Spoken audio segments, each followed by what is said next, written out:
Plus two കഴിഞ്ഞിട്ട് software ഡെവലപ്മെന്റിലോട്ട് കടക്കുന്ന സ്റ്റുഡൻസിനും അതുപോലെ ഓൾറെഡി യൂഡമി അതുപോലെ തന്നെ ഏതെങ്കിലും ഇൻസ്റ്റിറ്റ്യൂട്ടിൽ ഓൺലൈൻ കോഴ്സസ് എടുത്തിട്ട് സ്റ്റാർട്ട് ചെയ്തവർക്കും കൂടിയിട്ടുള്ള ഒരു വീഡിയോ ആണിത്. ഓക്കെ, ഇതിൽ നമ്മൾ ഡിസ്കസ് ചെയ്യാൻ പോകുന്നത് എന്തൊക്കെ ചെയ്യാൻ പാടില്ല, എന്തൊക്കെ പഠിക്കണം, ഈ കാര്യങ്ങൾ നമ്മളിതിൽ ഡിസ്കസ് ചെയ്യും.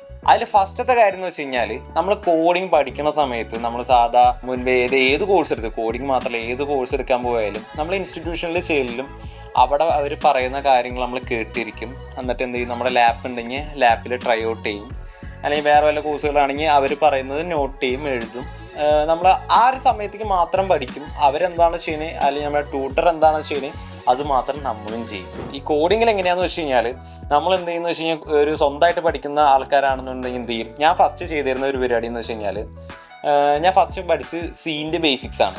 അപ്പോൾ ഇത് ഞാൻ ഏതെങ്കിലും ഒരു യൂട്യൂബിൽ സീൻ്റെ ട്യൂട്ടോറിയൽ സെർച്ച് ചെയ്യും മലയാളത്തിൽ. അപ്പോൾ മലയാളത്തിൽ സെർച്ച് ചെയ്യുമ്പോൾ കുറച്ച് ട്യൂട്ടോറിയൽസ് ഒക്കെ വരും. ഞാൻ എന്ത് ചെയ്യും, ഫസ്റ്റ് പാട്ടിരുന്ന് വാച്ച് ചെയ്തിട്ട് എന്ത് ചെയ്യും, കൊള്ളാം, പ്രിൻ്റ് എഫ്, ഹലോ വേൾഡ് എന്നൊക്കെ ഞാനും എൻ്റെ സിസ്റ്റത്തിൽ ടൈപ്പ് ചെയ്യും. അത് കഴിഞ്ഞ് പിന്നെ സെക്കൻഡ് പാർട്ട് വരും. എല്ലാം ഞാൻ എന്ത് ചെയ്യുന്നുണ്ട്, ആൾ പറയുന്നത് കേൾക്കും, ആൾ ചെയ്യുന്നത് കാണും, അതേപടി ചെയ്യും. അപ്പോൾ ആ വീഡിയോൻ്റെ അവസാനം ആൾ പറയുന്നുണ്ട് നിങ്ങളിത് മാത്രം കാണാണ്ട് എക്സ്ട്രാ ടാസ്കുകൾ ഇതിനെ ബേസ് ചെയ്ത് ചെയ്യണം എന്നുള്ളത്. പക്ഷെ നമ്മൾ എന്ത് ചെയ്യില്ല, ആ മടി കാരണം നമ്മൾ എന്ത് ചെയ്യില്ല, ആ ഒരു എക്സ്റ്റേണൽ ഉള്ള ടാസ്കുകളൊന്നും നമ്മൾ ചെയ്യാൻ നോക്കൂല. അപ്പോൾ മെയിനായിട്ട് കോഡിങ് പഠിക്കുന്ന സമയത്ത് ഏതെങ്കിലും ഒരു ട്യൂട്ടോറിയൽ എടുത്തു അതിൽ 10 വീഡിയോ കണ്ടു കഴിഞ്ഞാൽ നമ്മൾ പഠിച്ചു എന്നല്ല അതിൻ്റെ അർത്ഥം. നിങ്ങൾ പഠിക്കേണ്ടത് എപ്പോഴും അതിലെ എക്സ്റ്റേണൽ ടാസ്കുകൾ ചെയ്യണം, ഒരുപാട് പ്രോബ്ലംസ് സോൾവ് ചെയ്തിട്ടാണ് നിങ്ങൾ പഠിക്കേണ്ടത്.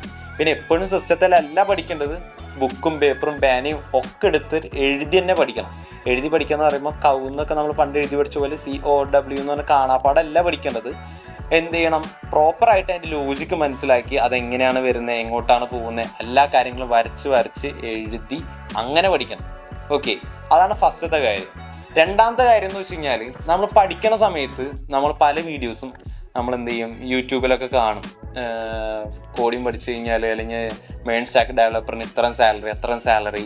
അപ്പം നമുക്ക് പെട്ടെന്നൊരാഗ്രഹം വരും, എനിക്ക് 1 മാസം കൊണ്ട് അച്ചീവ് ചെയ്യാൻ പറ്റും, അല്ലെങ്കിൽ 1.5 മാസം കൊണ്ട് അച്ചീവ് ചെയ്യാൻ പറ്റും. നമുക്ക് ധൃതി കൂടും. എനിക്കൊക്കെ സ്റ്റാർട്ടിംഗ് എന്ന് വെച്ച് കഴിഞ്ഞാൽ ഒന്നും ആയിട്ടില്ല, വെറുതെ സീൻ്റെ ബേസിക്സ്, അതായത് വെറുതെ വീഡിയോ കണ്ടിട്ട് അതുപോലെ ചെയ്യുമ്പോൾ ചെയ്തു വെക്കും.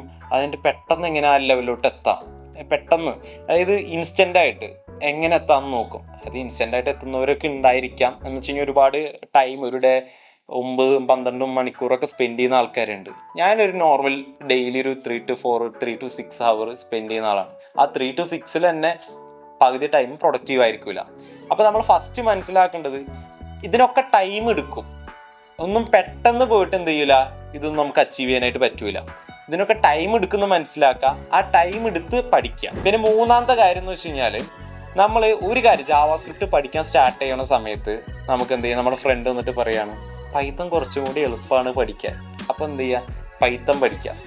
അല്ലെങ്കിൽ പിന്നെ അത് കഴിഞ്ഞ് പൈത്തൺ പഠിച്ച് ജസ്റ്റ് 2-3 ദിവസം കഴിയുമ്പോൾ അതിലെന്തെങ്കിലും ഇഷ്യൂസും ഡിഫിക്കൽട്ടിയും വരുമ്പോൾ നമ്മൾ എന്ത് ചെയ്യും, ഇത് വേണ്ട, നമുക്കിനി ജാവ പഠിക്കാം. ഇതിങ്ങനെ എന്ത് ചെയ്യും, ഓരോ ദിവസവും നമ്മൾ എന്ത് ചെയ്യും, ടെക് സ്റ്റാക്കുകൾ ഇങ്ങനെ മാറ്റിക്കൊണ്ടിരിക്കും. പിന്നെ ചിലവരുണ്ട് ഇതെല്ലാം കൂടി ഒരുമിച്ച് പഠിച്ചു കഴിഞ്ഞാൽ സാലറി നമ്മൾ വിചാരിക്കുന്നതിനേക്കാൾ അപ്പുറം കിട്ടും, നമുക്ക് കമ്പനിയിൽ ജോബ് കിട്ടാനും ഇൻ്റർവ്യൂ പാസ്സാവാനും എളുപ്പമാണെന്ന് വിചാരിക്കുന്നവർ. ഇത് ഫുള്ളി മിസ്റ്റേക്കാണ്. ഇത് ഏതെങ്കിലും ഒരു ടെക് സ്റ്റാക്ക് എടുക്കുക, അത് മര്യാദയ്ക്കിരുന്ന് പഠിക്കുക. നാലാമത്തെ ഒരു കാര്യം എന്ന് വെച്ച് കഴിഞ്ഞാൽ, നമുക്കിടയ്ക്ക് നമ്മളൊരു വേസ്റ്റ് ആണെന്നുള്ളൊരു ഫീൽ നമുക്കിടയ്ക്ക് ഫീൽ ചെയ്യും. എന്ന് വെച്ച് കഴിഞ്ഞാൽ ചിലപ്പോൾ നമ്മളൊരു ബേസിക്സ് പഠിക്കുന്ന സമയത്ത്, ലൂപ്പൊക്കെ എത്തുന്ന സമയത്ത് ചില കോഡുകൾ നമുക്ക് ലോജിക്ക് കിട്ടുന്നുണ്ടാവില്ല. എന്ന് വെച്ച് കഴിഞ്ഞാൽ നമ്മൾ ഫസ്റ്റ് എഴുതുമ്പോൾ ഒക്കെ എന്താ പറയുക, ഇതെന്താ I=1, പിന്നെന്താ I<=2,5, പിന്നെ I++, ഇങ്ങനെ കുറേ എന്താ പറയുക ചെറിയ സംഭവങ്ങൾ കാണുമ്പോൾ ഇതൊന്നും മനസ്സിലാവുന്നില്ല, കുറേ മാത്സ് ആണെന്ന് വിചാരിക്കും. അങ്ങനെ കുറേ ഡൗട്ട്സ് ഉണ്ടാവും ഇനീഷ്യൽ ടൈമിൽ. അപ്പോൾ നമ്മൾ ഗൂഗിളിൽ സെർച്ച് ചെയ്യുമ്പോൾ എന്താ പറയുക, അത് കോപ്പി പേസ്റ്റ് ചെയ്യുമ്പോൾ ശരിയാവും, എന്നെ കൊണ്ട് ഒറ്റയ്ക്ക് എഴുതാൻ പറ്റണില്ല. അല്ലെങ്കിൽ ചിലവരത് കാണാപ്പാഠം പഠിക്കും. കാണാപ്പാഠം പഠിക്കൽ ഞാൻ എപ്പോഴും പറയാണ്, കാണാപ്പാഠം നിങ്ങൾ അറിയാതെ പോലെ എന്തെങ്കിലും പഠിച്ചു പോകുന്നുണ്ടെങ്കിൽ അത് സ്റ്റോപ്പ് ചെയ്യാൻ നോക്കുക. അതിനെന്തെങ്കിലും പ്രോബ്ലംസ് സോൾവ് ചെയ്ത് പഠിക്കാൻ ശ്രമിക്കാം. അപ്പോൾ ഇതൊക്കെ നമുക്ക് സ്വാഭാവികമായിട്ട് തോന്നും, നമുക്ക് എന്താ പറയുക, ഇത് പഠിക്കാൻ പറ്റൂല, ഇത് ചെയ്യാൻ പറ്റൂല, ഇതൊക്കെ ഇതിൻ്റെ ഒരു പാർട്ടാണ്. അപ്പോൾ നിങ്ങൾ മനസ്സിലാക്കണം, നിങ്ങൾ പഠിച്ചു തുടങ്ങി എന്നുള്ളത്. അതായത് എന്തെങ്കിലും ഒരു പെയിൻ ഉണ്ടായാലാണ് മറ്റേ ജിമ്മിൻ്റെ മോട്ടിവേഷനൊക്കെ ആയിട്ട് പറയില്ലേ, നോ പെയിൻ നോ ഗെയിൻ എന്നൊക്കെ. അതുപോലെ അത് നമ്മൾ പഠിക്കുന്ന സമയത്ത് എന്തായാലും ഡിഫിക്കൽട്ടീസ് ഉണ്ടാവും. അത് വിചാരിച്ചിട്ട് ഇനി എനിക്ക് പഠിക്കാൻ പറ്റൂല, അത് ഭയങ്കര ടഫാണെന്നൊക്കെ ഫീൽ ഉണ്ടെങ്കിൽ അതൊക്കെ കളയാം. അഞ്ചാമത്തെ കാര്യം എന്ന് വെച്ചാൽ നമ്മൾ ഈ കോഡിങ്ങിൻ്റെ ട്യൂട്ടോറിയലും അതുപോലെ ഗൂഗിളിലൊക്കെ സെർച്ച് ചെയ്യുന്ന സമയത്ത് നമുക്ക് എന്ത് ചെയ്യും, ആഡുകൾ വരുന്നത് മെല്ലെ ഇതിൻ്റെ ബൂട്ട് ക്യാമ്പ്, അതായത് 7 ദിവസം കൊണ്ട് ഡെവലപ്പർ ആവാം, ഒരു ബൂട്ട് ക്യാമ്പുകൾ വരും, പിന്നെ 3 ദിവസം കൊണ്ട് ഡെവലപ്പർ ആവാം. ഇപ്പം ഇത് കാണുമ്പോൾ ചിലവരെന്ത് ചെയ്യും, അതിലൊക്കെ പോയി ക്ലിക്ക് ചെയ്ത് എമൗണ്ടൊക്കെ കൊടുത്ത് അതിൽ വേറെ എന്തെങ്കിലുമൊക്കെ ആയിരിക്കും പഠിപ്പിക്കേണ്ടാവും, അത് പോയി എടുക്കുക. അതായത് കുറേ കോഴ്സുകൾ ഇങ്ങനെ എടുക്കുക, അതിലൊന്നും കംപ്ലീറ്റ് ചെയ്യാണ്ട് നിർത്തുക, അല്ലെങ്കിൽ ഏതെങ്കിലും ഒരു പുതിയ കോഴ്സ് എടുക്കുമ്പോൾ അടുത്ത് പുതിയത് കാണും ആഡായിട്ട്, അതിലോട്ട് ഇങ്ങനെ ജമ്പ് ചെയ്ത് കളിക്കാണ്ട് ഏതെങ്കിലും ഒരു ട്യൂട്ടോറിയൽ എടുക്കുക, ആ ട്യൂട്ടോറിയൽ പ്രോപ്പറായിട്ട് മനസ്സിലാക്കി കംപ്ലീറ്റ് ചെയ്തതിന് ശേഷം നെക്സ്റ്റ് ട്യൂട്ടോറിയലിലോട്ട് പോവാം. ആറാമത്തെ ഒരു കാര്യം എന്ന് വെച്ച് കഴിഞ്ഞാൽ എല്ലാവരും പറയും ഇംഗ്ലീഷിൽ റീഡ് ആൻഡ് റൈറ്റ് മാത്രം മതി എന്ന്. ശരിയാണ്, റീഡ് ആൻഡ് റൈറ്റ് മാത്രം മതി ഇനീഷ്യൽ ടൈമിൽ നമുക്ക് ലോജിക്ക് ബിൽഡ് ചെയ്യുന്നതിനും അതുപോലെ നമുക്ക് ചെറിയ ചെറിയ കാര്യങ്ങൾ യൂട്യൂബിലൊക്കെ മലയാളത്തിലും ഇപ്പോൾ അവൈലബിൾ ആണ്, ഒരുപാട് ട്യൂട്ടോറിയൽസ് മലയാളത്തിലുണ്ട്.